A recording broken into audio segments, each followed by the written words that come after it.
మొత్తం ప్రపంచంలోని డ్రగ్ స్మగ్లర్గా తయారయ్యాడు. మన ఈయన కూడా చూస్తే గంజాయి వచ్చింది, డ్రగ్స్ వచ్చాయి. ఈరోజు నేను హామీ ఇస్తున్నా, ఎట్టి పరిస్థితుల్లో రాబోయే రోజుల్లో ఎవరైనా సరే గంజాయి అమ్మినా, గంజాయి పండించిన ఉక్కు పాదంతో ఈ ప్రభుత్వం అణిచివేస్తాం. ఒక్కరోజు మాట్లాడా? ఒక్కరోజు కనీసం ఆలోచించాడా? ఎంతమంది పిల్లలు, ఎంతమంది నాశనం అయిపోయారు గంజాయి తీసుకొని, ఎంతమంది డ్రగ్స్ కడెక్ట్ అయిపోయి ఎన్ని ఘోరాలు నేరాలు జరిగాయంటే అన్ని ఘోరాలు నేరాలు జరిగే పరిస్థితి వచ్చింది. ఆ పాబ్లో ఎస్కోబార్ అయితే 1985లో సుప్రీంకోర్టులో గెరిల్లాతో దాడులు చేపించాడు. 11 మంది న్యాయమూర్తులను చంపేశారు. ఇది ఈ ఎంపీని కూడా అదే విధంగా చంపేవారు. కనీసం ఈ దేశంలో ప్రజాస్వామ్యంలో కాస్తో కోస్తో చెక్స్ అండ్ బ్యాలెన్సెస్, కోర్టులు ఇవన్నీ ఉన్నాయి కాబట్టి కొంతవరకన్నా బయటపడ్డాం. కానీ లేకపోతే ఇతన్ని ఎప్పుడో ఎలిమినేట్ చేసే పరిస్థితికి వచ్చారు. సుప్రీంకోర్టులో బుల్డోజర్తో గుర్తించారు.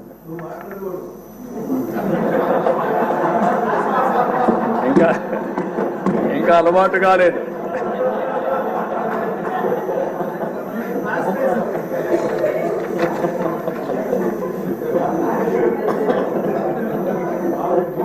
కాబట్టి మీరు అతనికి ఇతనికి చూస్తే ఒక వ్యక్తి అతని మీద మాట్లాడాడని, మినిస్టర్ పార్లమెంట్లో మాట్లాడాడని అతను చంపించేశాడు.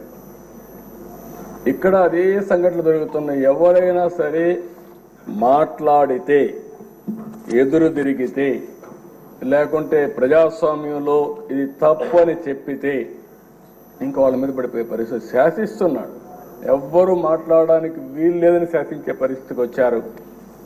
అలాంటి పరిస్థితిలో ఎదురొడ్డి ఇంకా ఎమోషన్ ఉంది, ఇన్ కోర్స్ ఆఫ్ టైం తగ్గించుకుంటారు. కానీ మళ్ళీ ఈరోజు ఒక పోరాటం చేసి, పోరాట యోధుడిగా గెలిచి ఆ కుర్చీలో కూర్చున్న మిమ్మల్ని మరొక్కసారి మనస్ఫూర్తిగా అభినందిస్తున్నాను. ఒక వ్యక్తి చట్టసభకు రావడం అంటే ఎంతో గొప్ప అవకాశం. ప్రజాప్రతినిధులుగా చట్టసభలకు వెళ్ళిన వారు ప్రజా సమస్యలపైన పోరాడవలసిన అవసరం ఉంది. గడచిన 5 సంవత్సరాలుగా చూశాం. ఇదే కుర్చీలో అంత మునుపు 14 సంవత్సరాలు కూర్చున్నా, అదే అపోజిషన్ కుర్చీలో కూర్చున్నాను. ఆ రోజులు ఇప్పుడు కూడా గుర్తొస్తాయి. ఒక్కరోజు కూడా అసెంబ్లీ సుజావుగా జరగడం కానీ, బూతులు లేకుండా అసెంబ్లీ జరిపిన సంఘటనలు లేవు. సరే, అందరి మాదిరిగా నాకు కూడా అవమానాలు జరిగాయి, అవన్నీ నేను ఇప్పుడు పోవడం లేదు. కానీ ఆ రోజు కూడా ఒక మాట చెప్పాను, ఇది గౌరవ సభ కాబట్టి ఈ సభలో నేను ఉండలేను.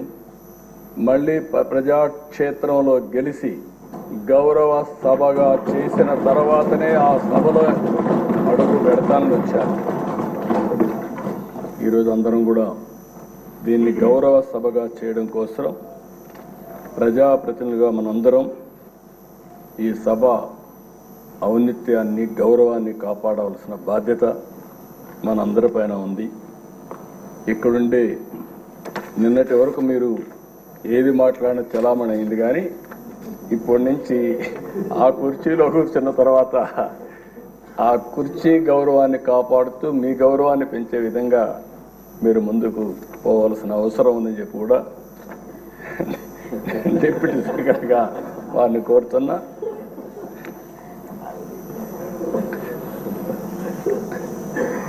ఇంకొక పక్కన ఎప్పుడు కూడా మనందరం ఒకటి గుర్తుపెట్టుకోవాలి, ఇక్కడుండే వాళ్ళందరం చాలా మంది బాధితులు ఉన్నాం. ఇంత మునుపు స్పీకర్ గారు ఉన్నారు. స్పీకర్ గారు ఆ వయసులో ఉంటే ఆయన రాజకీయ అనుభవం కూడా అపారం. 83 నుంచి రాజకీయాల్లో ఉన్నారు. 7 సార్లు ఎమ్మెల్యే అయ్యాడు. అలాంటి వ్యక్తి మీద అటెంప్ట్ రేప్ కేసు పెట్టారు. అంటే ఏమన్నా నాకైతే అర్థం కావడం లేదు. ఇప్పుడు ఆయన అదే బ్యూటీ ఆఫ్ డెమోక్రసీ, ఆయన ఇప్పుడు స్పీకర్, అదే మాదిరిగా ఈయన్ని చంపేయాలనుకున్న ఆయన ఇప్పుడు deputy speaker. Can you imagine this? అందుకే ప్రజల్లో ప్రతి ఒక్క విషయాన్ని వాచ్ చేస్తారు. ప్రతి ఒక్క విషయాన్ని వాచ్ చేసి ఎప్పటికప్పుడు ఒక్కొక్కసారి బయట రాలేరేమో కానీ అవకాశం వచ్చినప్పుడు మాత్రం సరైన నిర్ణయం తీసుకుంటారని చెప్పి నేను మీకు తెలియజేస్తూ, అహంకారంతో విర్రవీగిన వారికి కాల్చి వాత పెడతారంటారు చూడండి, అదే సరిగా జరిగింది. ఆ రోజు మాట్లాడినప్పుడు వై నాట్ 175 అంటే వై నాట్ 175 కాదు, నీకు ఇచ్చేది 11 అని చెప్పి 11 సీట్లతో గెలిపించారు. ఇంకొక పక్క ఇదే సీట్లో నేను చూశాను, మీ ప్రతిపక్ష స్థానాన్ని తీసేస్తామని చెప్పి హోదా తీసేస్తామని మాట్లాడారు. ఇప్పుడు ప్రజలు ప్రతిపక్ష హోదా కూడా ఇవ్వని పరిస్థితికి వచ్చారు. ఇంకొక పక్కన మనం గుర్తుపెట్టుకోవాల్సింది, ఇవన్నీ కూడా అహంకారం. అలాంటి అహంకారంతో ముందుకు పోతే ఇదే అవుతుంది. నా చరిత్రలో 2 సార్లే ప్రతిపక్ష హోదా అనేది నాయకులు ఇచ్చేది కాదు, ప్రజలు ఇచ్చేది. అంటే ప్రజలు ఓట్లు వేసినప్పుడు 10% సీట్లు గెలిస్తే ఆ గెలిచిన పార్టీకి ప్రతిపక్ష హోదా వస్తుంది. లేకపోతే మెజారిటీ మనం గెలిస్తే మనం ఇక్కడ అసెంబ్లీకి వస్తాం, మెజారిటీ ఉంటే గవర్నమెంట్ ఫామ్ చేస్తాం. అట్లా కాకుండా ప్రతిపక్ష హోదా కావాలి, ఇవ్వకపోతే నేను అసెంబ్లీకి రానని డిమాండ్ చేసే నాయకుడు నా చరిత్రలో ఎప్పుడు చూడలేదు. 45 స్వతంత్ర భారతదేశంలో ఎవరు అడుగుండరు. అంటే మనం గుర్తుపెట్టుకోవాల్సిన ఒక వ్యక్తి యొక్క వ్యక్తిత్వం, ఆలోచన విధానం, డిమాండ్ చేయడం, డిక్టేట్ చేయడం, శాసించడం, ఇవన్నీ కూడా ప్రజాస్వామ్యంలో ఎప్పుడు కూడా ఉండవు. అలాంటి జరిగే పరిస్థితి వచ్చింది. ఎప్పుడు కూడా ప్రజాస్వామ్యాన్ని మనం గౌరవించాల్సిన అవసరం ఉందని చెప్పి కూడా నేను మీకు తెలియజేస్తున్నా. అయితే ఏది ఏమైనా ప్రజలు ఒక చైతన్యంతో బాధ్యతతో ఓటేసి కూటమి ప్రభుత్వాన్ని గెలిపించారు. ఇది ప్రజా ప్రభుత్వం, ప్రజలకు జవాబుదారీగా ఉండే ప్రభుత్వం. ప్రజలు మనకిచ్చింది అధికారం, అది కూడా ఒక బాధ్యత.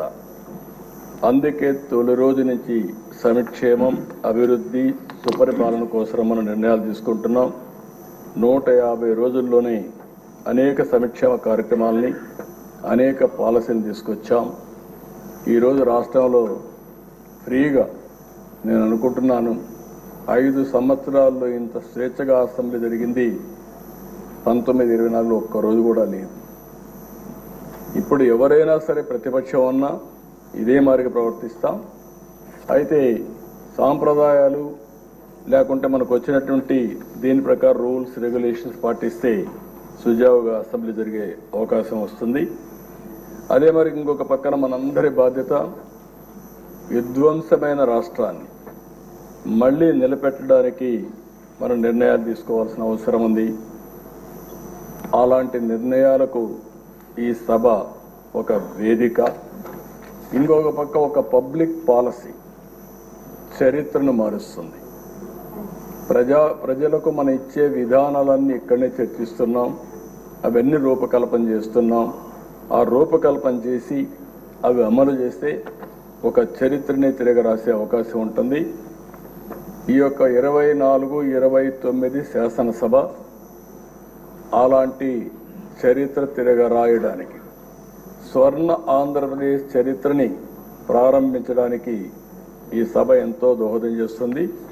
అలాంటి సభలో అధ్యక్షులుగా చింతకాయల అయ్యన్నపాత్రుడు గారు, డిప్యూటీ స్పీకర్గా మీరు ఉండడం మాకెంతో గౌరవం అని చెప్పి కూడా నేను మీకు తెలియజేసుకుంటున్నా. అయితే అధ్యక్ష, నాకు ఒకటి అనిపిస్తుంది, మిమ్మల్ని నాడు రాష్ట్రానికి రానియని వాళ్ళు నేడు మీ ముందు సభలోకి రాలేని కూర్చోలేని పరిస్థితి వచ్చింది.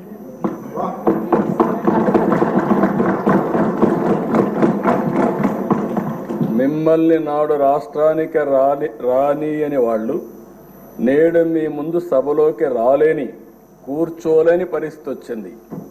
ఇది దేవుడు రాసిన స్క్రిప్టే. That is the beauty of democracy. That is the miracle. ఆ రోజు ఒక్క క్షణం భగవంతుడు చిన్న చూపు చూసుంటే త్రిపులార్ని ఇక్కడ చూసేవాళ్ళం కాదు. కానీ భగవంతుడు డెస్టినీ గట్టిగా ఉన్నప్పుడు ఏది జరగదు. కానీ అదే సమయంలో ధైర్యంగా నిలబడ్డాడు కాబట్టి, ధైర్యంతో ముందుకు పోయాడు కాబట్టి మళ్ళీ ఇక్కడ రాగలిగాడు. ఏ మాత్రం కొద్దిగా కూడా భయపడుంటే భయమే రఘురామకృష్ణరాజు గారు చంపేసేది. ఆ ధైర్యానికి, ధైర్య సాహసాలకు మారు పేరైనటువంటి రఘురామకృష్ణరాజు గారిని మనస్ఫూర్తిగా అభినందిస్తూ, అలాంటి వాళ్ళు మనందరికి కూడా, మీ అందరికి కూడా చాలా మంది యంగ్స్టర్స్కి ఆదర్శం కావాల్సిన అవసరం ఉంది. అది కూడా మీరందరూ గుర్తుపెట్టుకోవాల్సిన కోరుతూ, డిప్యూటీ స్పీకర్ గారు, మీరు ఆ పదవికి వన్నీ తెస్తారని, మన శాసనసభను ఒక సమున్నతమైన సభగా నిర్వహిస్తారని మనస్ఫూర్తిగా ఆశిస్తూ, మనస్ఫూర్తిగా మీకు అభినందన తెలియజేసుకుంటూ, మీ సాహసాన్ని గురించి, ధైర్యాల గురించి రాజీ పడాల్సిన అవసరం లేదు. అదే సమయంలో మళ్ళీ ఒకటి కోరుతున్నా, ఆ కుర్చీ ఔన్నత్యాన్ని పెంచే విధంగా, సభని ముందుకు తీసేపోయే విధంగా మీరు అన్ని విధాలుగా ప్రవర్తించాల్సిందిగా, ప్రయత్నం చేయాల్సిందిగా కోరుకుంటూ, భగవంతుడు ఆ శక్తిని మీకు ఇవ్వాలని మనస్ఫూర్తిగా ఆకాంక్షిస్తూ, మీ ద్వారా భవిష్యత్తులో కూడా ఈ రాష్ట్రానికి అనేక మంచి కార్యక్రమాలు జరగాలని మనస్ఫూర్తిగా ఆకాంక్షిస్తూ మీ దగ్గర సెలవు తీసుకుంటున్నాను. Thank you.